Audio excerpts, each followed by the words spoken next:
What's your association with Fitzroy? I started coming to Fitzroy probably 6 or 7 years ago, and my ex-girlfriend moved in to this street, Napier Street, about 6 years ago, so we've come since then. And I've been living here for the last 3 years, and I've been running a clothing store in Fitzroy for the last couple of years. And where did you live before you lived in Fitzroy? Before Fitzroy, I was in Leamington for 5 years, and before that, I had high school up in Eltham, in the northeastern suburbs. Yeah. And would you say that Fitzroy has a different identity or a different sort of sense of local place in other areas you've lived in? Yeah, for sure. I mean, I haven't been back particularly to Eltham for 3 years. It was the last time I even went there. I can't stand the place.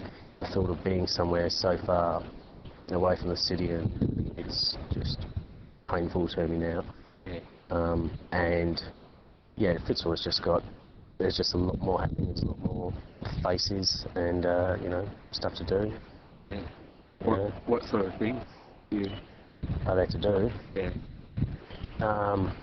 I just like being close to, you know, to the city and being able to go out and do whatever I need to do without having a car and to worry about, you know, shopping centres or any of that stuff. It's good having lots of pubs around. Yeah. So what do you think gives Fitzroy a sort of unique Wellington? Well, Eltham's just, you know, just white nightmare, and you're never going to see anything interesting out there. I couldn't stand the people out there. It's just suburbanites with their swimming pools. I don't know, I guess there's just a lot of people in Fitzroy. It's a lot different. I mean, I love having the flats here. I had an argument with a friend of mine a couple of years ago. He was trying to tell me how great it would be if they moved the flats or if they closed down the flats.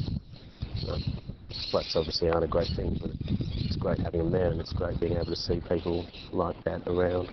The only thing I don't like about it now is that I have to pay a stupid amount of rent to live in a little terrace house because, you know, because everybody's starting to move in from the suburbs again. Yeah. And it's definitely a different place now than it was 5 years ago when I started coming. Yeah. The weekends on Brunswick Street now are just hell. Yeah. I walk down there and blinkers on, and I'm, you know, keen to punch them all. Yeah. Tell them to get back to the suburbs. But during the week it's nice. There's a bit of a, it's not a community, but you know what I mean. It's kind of something, I think. So. Yeah. And what sort of shop do you work in? It's a jeans and streetwear store, so I sell Levi's, Lee, and all streetwear brands like Fresh Jive and Mooks, Mosimo, that sort of thing. Yeah.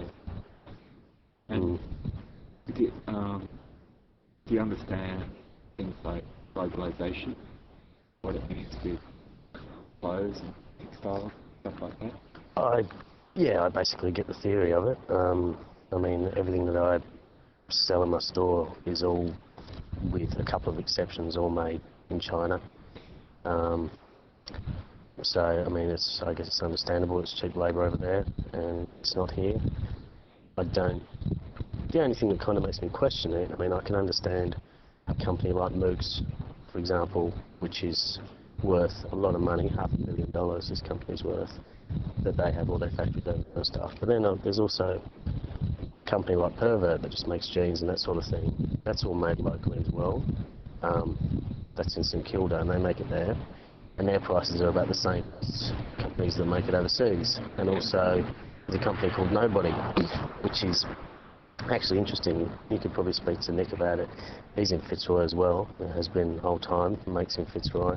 Yeah. And his jeans are as good as any Lee jeans that are made offshore, and he's cheaper. So, you know, I mean, that's something that I kind of question why it is. Yeah. I mean, are we paying more than we should do for things that are made offshore, or is he just remarkably cheap? It doesn't make sense. Yeah. I mean, I'm sure the kind of wages that, like Nobody and Pervert that make locally are paying aren't going to be great. I mean, you go into the warehouse and they're all non-English speaking Chinese people at sewing machines. which I guess is going to be the same as overseas. But yeah, that's my understanding of it. Yeah. So Rhino, do you find any difference in the quality of clothes that are made locally or made in China? I'm not sure. Even if they're the same price? Basically, yeah. Stuff, like I said, that's made locally tends to be a lot better quality.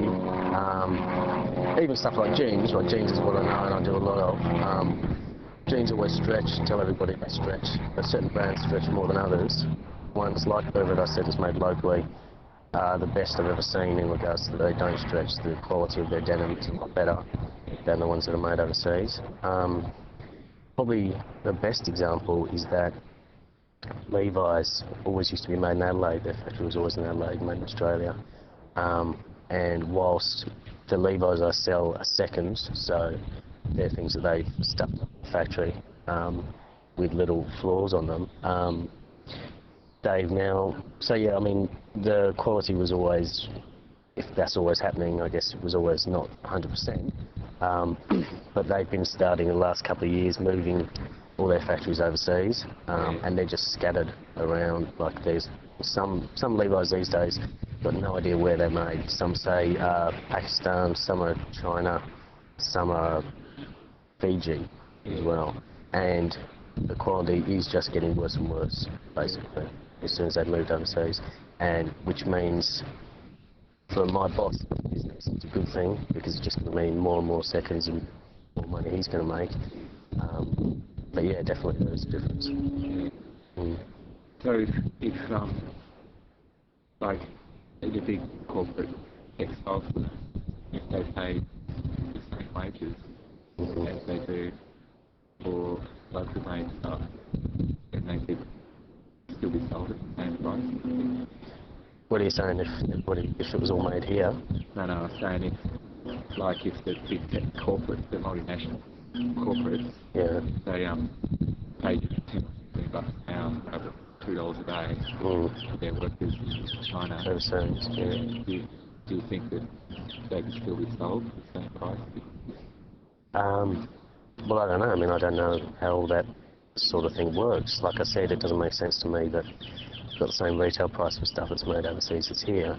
I don't think if they were to be paid a difference to the quality of stuff that's made overseas, because the quality, the controls that they've got over there, obviously is what they want. Yeah. Like the standard of stuff coming out is what they're happy with. They can afford to have whatever percentage of defective things, and it's not a big deal, and they're happy with that. So maybe workers like if they're unhappy, you can make two shit stuff. yeah, I suppose it makes sense. Cater for. That makes better sense. Yeah. So what do you know anything about the history of that strip? Strip? All the special places are. Not really. I mean, I've been living here, like I said, for 3 years. When I went for the job, or 3 or 4 years, whatever, really, coming up 6 years. When I went for the job 2 years ago, I didn't know that they existed. Because I'd never been, I don't know, down Smith Street. Yeah, well, I've been coming, like I said, down this way for 6 years, and when I went for the job 2 years ago, I didn't know that any of those shops existed. I'd only spent all my time on Smith Street around the Safeways bit. And yeah, it was a shock to me to see all these places. And even a bigger shock to me when I started working there, how busy it is and how many people do know about all these places.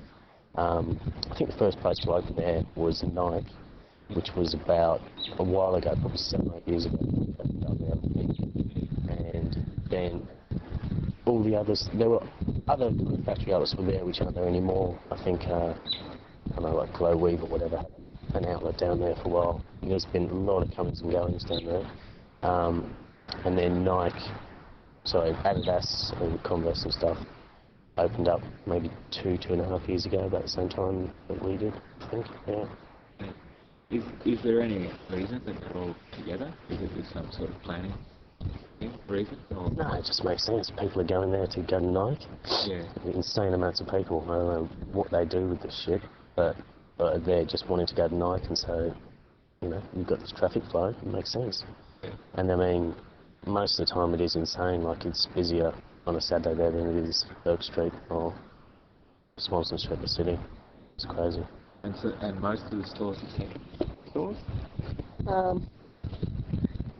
Yeah, most of them are. But then there's a few definitely now been thrown into just normal stores that you know, people still go to. So, I mean, I've only got the Levi's that are seconds, everything else is normal, so... And how much is seconds? How much cheaper are they? I don't even know that. I don't know what the Nike and Adidas and that are. I don't think they are seconds or anything. They're not damaged stuff. It's all, I don't know, their warehouses where they clear, you know, discontinued lines and all that stuff. Yeah, I mean, as far as like factory seconds go, yeah, I don't know if the others are. I don't think they are. I have no idea. That's, yeah.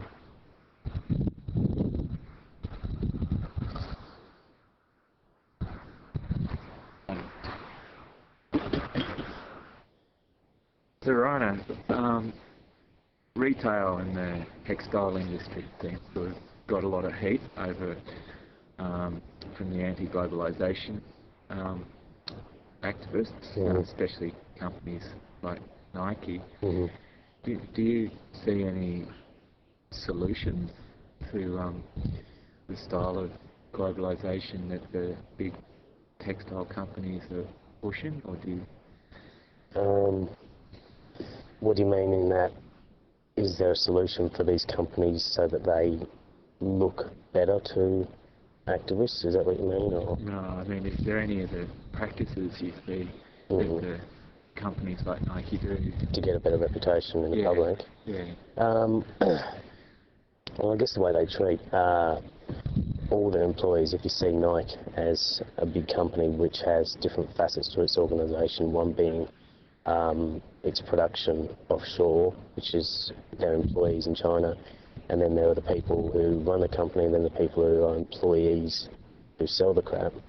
I guess the only thing I know about Nike, for example, is that they've got very high casual staff who are paid under, I think, the highest award wage they can. Like, I mean, for kids, whatever, 18, 19, they're getting like $20 an hour on a Sunday or something like that, and then, you know, Saturdays at 14, whatever it is, it's good kind of casual pay. The whole uniforms thing, you know, they've all got their little fascist uniforms, and they get really good discounts. I mean, they get clothing at, it's something insane like costs minus 40% or something. So these kids get $180 shoes for like $20 or something like that. So I guess I can't see that they're given the same privileges to other employees of the company overseas.